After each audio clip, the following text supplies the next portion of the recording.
HBR presents.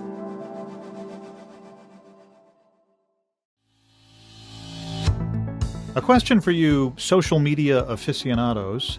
What do Daily Booth, Yik Yak, Friendster, and Meerkat have in common? Well, in a word, failure. They each have the dubious distinction of being among the long list of once wildly popular and now defunct social media platforms. They join the likes of Vine, Google+, and others that were once declared the next big thing with valuations in the hundreds of millions, only to hit a pothole on the information superhighway and careen off into oblivion. In the brief history of the internet, there are in fact dozens of social media platforms that had faltered after showing great promise. And there are a few, you know the ones, that have hit their stride and continued to thrive. All of which leaves one to wonder, will we know the next big thing when we see it? Today on Cold Call, we've invited Professor Jeffrey Raport to discuss his case entitled TikTok in 2020, Super App or Supernova. I'm your host, Brian Kenny, and you're listening to Cold Call on the HBR Presents Network. Jeffrey Raport is a member of the Entrepreneurial Faculty Unit at Harvard Business School and an expert in online media and e-commerce with a focus on new business opportunities enabled by emerging digital technologies. I think you're a three-peat here on Cold Call, Jeffrey, so thanks for coming back and joining us. Brian, thank you so much for having me. This is a super fun case. I will admit that before reading the case, I had spent virtually no time on TikTok, but everybody in my house around me seems to be on it all the time. So I thought, okay, I'll just log in and test it out for a few minutes and see what it's all about. And literally about 30 minutes later, I dug myself out of the hole that I had burrowed myself in on TikTok videos. It's amazing. It's really, I'm not sure how to describe it, but it's amazing. It is remarkable. And all I can say is if you were captivated for those first 30 minutes, spend a couple hours with it and wait till that AI figures out who you are, and then it would become even more magnetic. Yeah. Let me ask you to start by telling us, when you step into the classroom, what would your cold call be to start the case on TikTok? Well, Brian, you said it was a really fun case. I completely agree with you. And the cold call, I think, and maybe this is just a faculty member's point of view, is really fun too. You know, there's this interesting kind of question in every media business that is the trade-off between growing audience and driving the business model. And TikTok, for all the reasons you just mentioned in your intro, the fact that there have been a lot of video player sites, Vine being maybe the most obvious, that seem to be similar, kind of short form, virally distributed video content that have come and gone. So the presenting question in the case for our students and for our executives is, here you are, a global phenomenon. Of course, this is 2020. And TikTok has recorded over 2 billion downloads, the fastest spreading app in the history of the app economy starting in 2008. It has a vast global audience by anyone's standards, but less than 2% of its global revenues are generated in the United States. And so the question is, do you continue to drive audience growth in the United States, or do you double down on monetization of that audience by introducing a number of revenue-generating activities, the most obvious of which would be advertising? Yeah. That's a great way to start the case. I would add one dimension to that, which is if Brian Kenny starts to use the app, is it still valuable? Because I think I've driven many of these social media platforms into the ground when I started to use them. Well, that is a very interesting point. Some research just came out in the last few days saying, good news to you big brands who are getting interested in TikTok. It turns out that the audience is roughly evenly divided between young people who are actually cool and hip and will drive the virality of the app, and us somewhat older and even more affluent folks. 53% of the audience have household incomes over $150,000. So it turns out it appeals to all ages and all stages of the socioeconomic spectrum. So you're in good company. Good to know. So, Jeffrey, what caught your attention about this case? Why did you decide to write it? And how does it relate to the things that you think about as a scholar? Brian, I guess I could say that there were multiple triggers to writing this case. TikTok had certainly caught my eye as something, and again, you alluded to this in your introduction. It is very hard to define what TikTok is. One of the questions that gets most excitement in the classroom is literally pushing students, participants, executives to answer that question. What is it? On top of that, with the 2 billion downloads, it kind of looks like escape velocity. And just in the last few weeks, TikTok has reported that it now has over 1 billion daily active users. So it's unlikely this is a flash in the pan. But that was another question, which is what does it take to create a sustainable and scaling venture? And that goes right back to this question of, do you need scale in the audience, or do you actually need to demonstrate a robust business model? And the final thing to say is that the company that created it, ByteDance, is not even 10 years old. TikTok itself is not even 5 years old. In some ways, we've never seen a phenomenon quite like this. Brand new, discontinuous innovation, extraordinary pace of uptake, and then potentially enormous impact on the worlds of advertising, promotion, and media. Let's go back to that question of what it is. How do you define it? I was thinking about that the other day. I was with a group of 40, 50 executives talking about this, and I asked them the question we're just talking about, and I thought I'd just share with you and our listeners what came out of their impressions. Great. So one was it's a reinvention of broadcast television. One of the pundits in the case talks about it being TV without the remote. And guess what? There is a remote. It's called the AI. Interesting. Mm-hmm. It's clearly in some ways a social network. It is also a performance platform or a performance venue. It's a marketplace and also a retail platform because people buy and sell stuff as well as brands accessing the services of influencers. It's big on brand promotion in that a lot of brands go there simply to express themselves. We also see a lot of what you might call branded publishing or content marketing happening on the site. And then on top of that, surprise, surprise, as TikTok has enabled certain high followership influencers to get more time, meaning we've gone from 15 to 60 seconds as the permitted length of a TikTok video to now 3 minutes standard.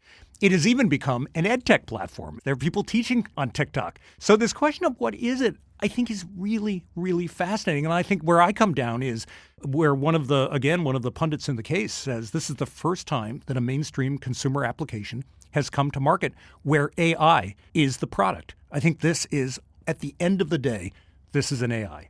What's different about the AI that TikTok is using? What's interesting and different to my mind about TikTok is that we don't explicitly give the app any information about ourselves. You go to Facebook or LinkedIn, you build a social profile and you identify your friends and you make connections. That's a lot of information you're anteing up. Obviously very controversial right now with all the backlash around privacy. Google knows a ton about us for the simple reason that even if you do nothing else, you search on Google. So it knows what we're interested in. It's, as we used to call it, a database of intent. TikTok never asks for profile information. You input absolutely no data, as you found out with your 30 Minutes with TikTok the other day. The only data, if you will, that the AI is ingesting is your behavior with the app. Mm-hmm. What's interesting, though, is that for TikTok's mainstream users, people who are committed users, the average user has about 2,000 meta tags that ByteDance, the owner of TikTok, has developed in order to profile each individual user. So you think about the fact that your video behavior indicates categories and interests and topics. Your phone reveals its operating system, your carrier, the model of phone you're on, the speed of your connection. But maybe the most indicative is, of course, your behaviors within the app. What do you swipe on? What do you tap? What do you favorite? What do you share? Which videos do you complete? Which do you leave after 2 seconds? Which videos do you not just complete, but you watch 7 times because they're so amusing? Mm-hmm. All of those represent, if you will, unstructured data inputs that allows TikTok to develop very quickly essentially a profile and image individualized down to a segment of one to customize your video feed in a way that becomes increasingly appealing. And as I say, in a very short period of time, I think most users experience that the power of the AI is such that within 2 or 3 days of usage, this thing has gotten to know you very, very well. And again, unlike Google, unlike Facebook, and like any other platform you can think of, you have told it nothing. Or everything, depending on your point of view. Like most things with AI, it's both impressive and scary at the same time, right? Absolutely. Let's talk about the origins of the firm a little bit. We know that it's a Chinese firm. It was started in China, but tell us a little bit about what the inspiration was and how it got rolling. The founder of ByteDance, the parent company of TikTok, is a Chinese entrepreneur by the name of Zhang Yiming. He, in 2011, 2012, saw something that will be familiar to everyone listening.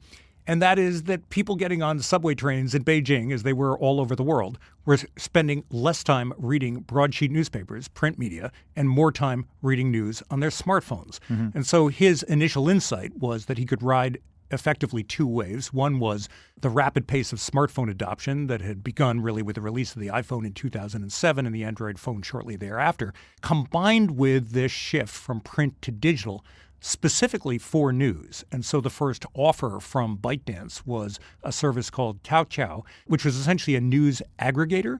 But it was not just, if you will, state-controlled news or official news, but included, which was unusual for Chinese news sources at the time, a huge amount of soft news, celebrity reporting, gossip, and all the rest of it.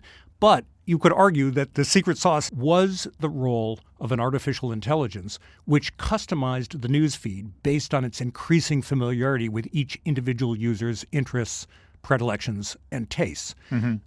As videos became more popular on Taoqiao, he had an insight, which is maybe this is a recipe for a brand new app offering. In this case, it was Douyin, which was the predecessor to TikTok. It's still the brand name under which TikTok operates in mainland China. And that then became a mobile app or mobile optimized service for short form videos, again, powered by the same AI that he developed in the earlier stage with news aggregation. Is there something about the timing that made this particularly ripe for people to adopt it? I'm thinking about increasing speeds of broadband, the ability to stream video in ways that, you couldn't maybe when he first started with Taoqiao. Did he hit on the right timing and for some reason that allowed this to take off? Absolutely. Two things were happening. Not only was smartphone adoption running at blazing speeds, not just in China, but around the world. And just to put that in perspective, current stats indicate that of the 7 billion plus minus humans on Earth, about 5.25 billion have active mobile devices. And of those, about 80% have smartphones. So we're now looking at a world where over 50% of the human population has a smartphone. That's all happened in the last 10 years. And it happened very, very fast in China because of Chinese manufacturers, Xiaomi and others, creating essentially very powerful, very low priced devices, hence very affordable and democratized access. That was clearly part of this picture. And then you put your finger on another big trend, which was the transition in mobile telephony from 3G to 4G, hence the availability of wireless broadband connections and essentially glitch-free streams, not just of content, a la the Facebook newsfeed, but actually video content. It's interesting to me also that this kind of a service launched in China, which we know has a lot of state controls over what people can see and do on the internet. And those of us who have been to China with our computers feel like they never come back the way they arrived. So I'm curious as to how he was able to get people to adopt this platform that basically required them to be extroverted in a way that seems like it might clash with Chinese culture. Brian, that is a fascinating question. Let me see if I can answer that in a couple of ways. So I suppose it'd be fair to say that those early services certainly benefited from the fact that the President Xi in power then was not the President Xi we know today, meaning that it was a freewheeling economy that was celebrating tech entrepreneurship and the accumulation of wealth and a roughly speaking capitalist system, albeit with socialist characteristics, as the Chinese like to say. In addition, it is also the case that the version of TikTok, Douyin in China, is pretty heavily censored. And so if you go into Douyin with 5,000 or 6,000 keywords that you can search on TikTok and get results on, about 40% of those keywords that you could search on for TikTok are censored on Douyin. So another aspect of this story is that TikTok has been, or ByteDance, I should say, has been relatively well behaved, I think it would be fair to say, in the eyes of any kind of state controllers who might be interested in this. The other thing is that regardless of what one may think about the nefarious uses to which AI might be put, I think ByteDance has benefited from the fact that, this was about doing something really nice for people. Everyone in big Chinese cities rides the subway. Everyone needs a form of entertainment. This at least has presented initially as something pretty light and fluffy. You'll be interested to know that the new mission of the company is to inspire creativity and to bring joy. It's hard not to get behind that mission, isn't it? I mean, we live in a time where the polarization is such that you don't even want to watch the news, but this is a harmless, fun form of entertainment. So I think they've struck something there. But at the end of the day, Jeffrey, it's a business, and the case goes into great detail about how this business is now trying to monetize what they're doing. So can you talk a little bit about that? How are they going about monetizing the platform? Well, one of the reasons that we think there's success with that cold call we talked about is that conventional wisdom in the media world is that the minute you take something that is delightful and joyous, generally speaking, the imposition of advertising degrades the experience. And I say that with great respect for my colleagues, Dan O'Brien, Dan Marr, who wrote this case with me and really were the initiators of this piece of research. We all love advertising, but as consumers, in some ways, when it's not done right, we can very easily hate, even loathe it. When it's interruptive, when it's spamming us, when it's taking over our devices. So the question is, if you pursue a monetization model making use of advertising in traditional ways, do you in fact degrade the user experience of the app? And in that sense, in most of the stories that we've been talking about, including much of digital audience building over the last 20 years, the friction-free way to grow audience, this is how Facebook got to 3 billion users, is to start with a light touch on monetization and then impose it later on, at least light touch until you have escape velocity. What is interesting here is that TikTok is relying roughly, maybe not 100%, but 70, 80% on advertising and ByteDance globally. I should say that there's 20, 30% of sales of virtual coins, virtual gifts, other kinds of, if you will, economic exchange that take place inside the app. But the main event from the standpoint of revenue generation is advertising. And then the question is, given that they are pursuing advertising, has it actually become a drag on audience growth? Meaning, has it actually degraded the user experience?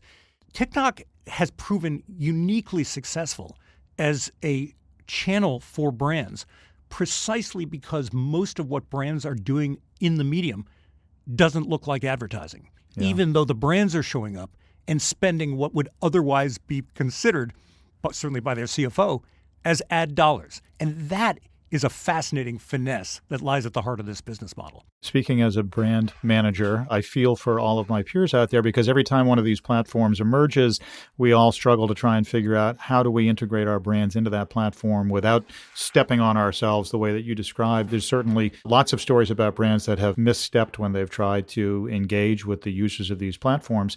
The case goes into some detail about how advertisers are viewing this as well. So I'm wondering if you could talk about what the perceptions are of some of the big brands that are out there trying to use the platform. The case talks about 5 ad products, and we have a lovely exhibit with visualizations of these, and they all look kind of innovative at first blush. But when you sit down and parse this list, there are 3 that are pretty standard. There's one that is what we would call a pre-roll. Anyone who's opened up a YouTube video and sees a 15-second video play before they see the video they want, that's a pre-roll. So the app has a pre-roll ad unit, if you will, when you first open the app. There is a pre-roll on steroids that lasts a minute instead of 5 or 15 seconds, so that's the second ad unit. The third is something that we would recognize from broadcast television, an interstitial ad, meaning those ads that appear in your feed. They're short videos from brands that run between the videos that come from influencers, creators on the platform. The last 2 are the most interesting, and maybe no surprise, it's where the action is. One of them is something that is very familiar from the world of Snapchat, which is filters and lenses, so that I can make a video that's unique expression of myself or my reaction to your 6-month-old puppy, Brian, that you acquired during COVID, for whom you're buying lots and lots of dog food. I can take a bunch of branded stickers and lenses and do something to augment my own video in a way that ties into the brand, but it's still an organic and natural expression of my own creativity, and I haven't been bought and sold by anyone as an influencer. The ones that are even more interesting are what TikTok refers to as hashtag challenges. The first brand to do a hashtag challenge on TikTok was Guess Jeans. Guess Jeans ran a hashtag challenge called In My Denim. Sounds very frivolous, but let's talk about what it is. There was a basic challenge to essentially create a video that replicated a very simple storyline that had been spelled out by Guess and presumably their ad agency and the geniuses at TikTok who try to figure out what's going to go viral. And the storyline was simply this. You're just a regular person. You've gotten out of bed in the morning. You feel schlumpy, or you're coming home from a long day of work and you feel schlumpy, or you've had too much to drink at night and you feel troglodytic, and then you reach out towards the camera lens and block the lens with your hand, or throw a blanket over the camera lens, or go into your closet and then open the door 1 nanosecond later and come out. When you reappear after these quick interruptions, you're dressed in denim. And in denim, you look like the sexiest, coolest, most compelling, charismatic version of yourself that a camera eye has ever seen. Now, here's what's interesting. Not every one of those hashtag challenge responses, there were tens of thousands of responses. Not everyone actually had people wearing Guess jeans. So it raises this really interesting question, which is if you are Guess or Home Depot or Kroger or any of the other major brands that have advertising on the platform, and I say advertising, I should say in quotes, because I'm not sure everyone would consider this advertising. What would you rather have? An interruptive 15-second or 30-second video placement that might be repurposed from broadcast or cable television, or a hashtag challenge that foments a social movement that is inspired by your brand? What's been fascinating to see is that in the same way that we have a hard time actually answering the question, what is TikTok? We have a hard time answering the question, what does advertising, or more broadly, commercial messaging, look like on TikTok? Because it turns out that the more organic and, if you will, native it is to the medium, the more powerful and successful it is, hence the less interruptive. And many of these brand interventions, if you will, enrich rather than degrade the platform. Yeah, and we know that consumers don't mind engaging with brands in fun ways like that, too. We've seen that play out in other social platforms. And TikTok's trying to figure this out. The case talks about the fact that they have really, if in the Asian culture, the instant commerce on these social platforms is much more common than it is in the United States. So part of their global strategy is to try and figure out how to make commerce work on this platform in, the Western world. Is that right? That is absolutely right. It is interesting to note a couple things. One is that their VP of Business Solutions, a guy named Blake Chandley, in the case, talks about the fact that his vision for the future is a world in which TikTok has the very best influencers on the face of this earth, who every time a brand wants to launch a campaign, aka a social movement, the brand would show up, and instead of briefing the creatives at their ad agency on Madison Avenue, they would be briefing the interested influencers or creators who want to show up to hear about what the brand's all about and what they wish to achieve, with no particular constraints on what those creators would do with that. This idea that influencers can create not just highly persuasive video, but video that actually, let's put it this way, does more than just change minds, but actually sell stuff, is something that is happening in mainland China at a scale that is almost unimaginable. So this version that you see on TikTok of people talking about product, whether it's going to a restaurant, flying an airline, or buying the latest smartphone from HTC, these videos are what are now referred to in China as live shopping. And in 2019, live shopping, clearly not just on TikTok, but on major platforms, starting with Taobao, which is an Alibaba property, they did $120 billion of gross merchandise volume, meaning GMV revenues, so real retail revenues in China on live shopping media alone. That number in 2020 grew to $300 billion. Wow. The prediction is it'll be up 50% in 2021. So this idea, back to this notion that TikTok defies definition according to traditional media categories, it is a medium in which every form of communication, every video, is also implicitly and even explicitly a point of sale. And so the commercial actionability of what goes on TikTok, and therefore the leverage or the power that these influencers have to move activity, commercial activity for brands, is quite extraordinary. It's amazing, the numbers and the pace with which this has taken off.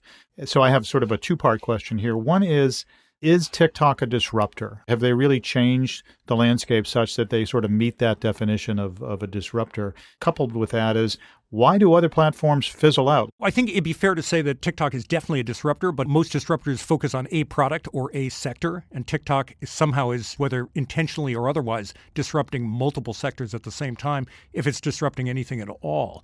Part of the reason I think that one could bet on TikTok's staying power is that unlike those prior platforms like MySpace, Friendster in the social networking space, or Vine in the short-form video space, part of, you could argue, a successful disruption is actually creating a complete ecosystem to support the trajectory of disruption. And I think if you were to ask what is the single most important key success factor beyond the brilliance of the AI we've been talking about, and hence this incredibly captivating programming, if you will, that each of us gets across 1 billion users a day on our mobile devices. It's the fact that TikTok has been very aggressive, not just about growing audience. And by the way, just to put this in perspective, at the time of the case, they spent $1 billion of marketing money growing audience in the U.S. So $3 million a day to drive downloads. So they've been growing audience, very aggressive. But they've taken that same kind of aggressive approach to clearing the market of the world's essentially best, most pedigreed influencers in the context of social media as expressed through video. The ways in which TikTok has actively courted that community is essentially to have become what another kind of business that came and went a few years ago. If you remember when Disney bought Maker Studio for $500 million, Maker Studio was what we used to call an MCN, or a multi-channel network. It was a talent agency that represented the long tail of would-be celebrities, otherwise known as the tens or hundreds of thousands of influencers around the world. TikTok essentially became its own MCN. And they went to such an extent that for some, they were spending $1 million to place a single video from an influencer. For many of them, they were offering office space. For all of them, they were offering mentorship. Everyone was getting access to fully licensed, copyrighted music libraries and snippets of TV and film to aid them with the raw materials to put together their videos. They had authoring tools. And then maybe most valuable of all, when you have a powerful AI like this telling you more or less in real time how a video is doing, you can deliver back to a creator exceedingly nuanced, ripped from the headlines information about what you're doing right, what you're doing wrong, and how to 10x your viewership or followership tomorrow with the next video you post. You sound a little excited about all of this, Jeffrey. I think you may have answered your question in the case title, which is this is a super app and not a supernova. I think that's right. It's clearer today than it was at the time that we did the case, mainly because they're bigger, more successful, and much of what they envision in the case, they've now actually delivered for brands in the market. Yeah, it is remarkable. This has been a fabulous conversation as usual, Jeffrey. I have one more question before I let you go, and that is, if there's one thing you want our listeners to take away from this case on TikTok, what would it be? I suppose we all are skeptical every time we read, especially in the business press, that some wildly radical innovation represents something genuinely new under the sun. This is a reminder, speaking of that message of happiness and joy. Whether this is for good or for evil, it is fascinating. It is genuinely something new under the sun. And it provides all of us, especially in the worlds of marketing and media, a great challenge, which is understanding what it is. And then the even more interesting question is, what kind of impact does it have on the rest of the business world? Jeffrey, it's a great case. Thank you for coming on Cold Call to talk about it. Brian, thank you so much for having me. It's a pleasure. We're excited to be celebrating the 100-year anniversary of the CASE method at Harvard Business School. It's a year-long celebration kicking off this month alongside our new academic year. If you want more on the history of the CASE method, visit our website, hbs.edu/casemethod100. Cold Call is a great way to get a taste of the CASE method. After all, each episode features a business case and its faculty author. You might also like our other podcasts, After Hours, Climate Rising, Skydeck, and Managing the Future of Work. Find them on Apple Podcasts or wherever you listen. Thanks again for joining us. I'm your host, Brian Kenny, and you've been listening to Cold Call, an official podcast of Harvard Business School, brought to you by the HBR Presents Network.